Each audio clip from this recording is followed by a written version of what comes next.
Hello, my name is Andreas Serner. I'm a physiotherapist and a clinical research scientist here at Aspetar Sports Medicine Hospital in Doha, Qatar, where I've also been lucky enough to do my PhD studies.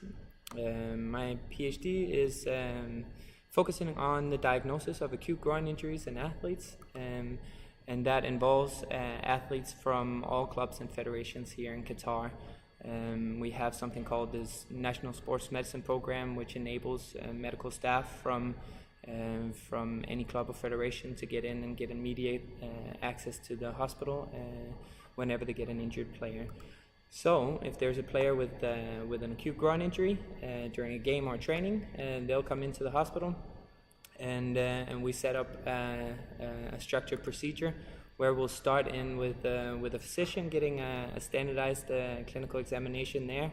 And then the player will come into me and get a more extensive clinical examination where we record everything in the same way, of course. And following that, an ultrasound and an MRI scan. And then we're looking at all different elements within this process. So one of the things that we looked a lot closer into is the MRI findings.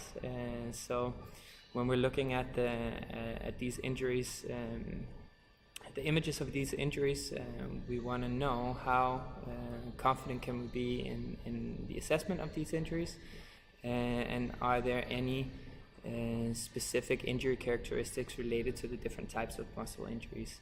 So that's something that we looked at both in terms of reproducibility and descriptive overview of different types of muscle injuries in the groin area. And more interestingly maybe is that we also compared the imaging findings to the clinical examination findings, so the clinical tests.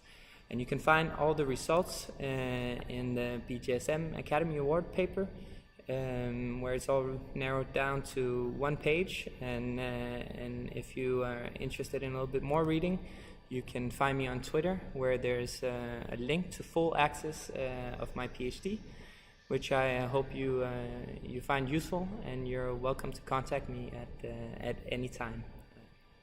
Thank you very much.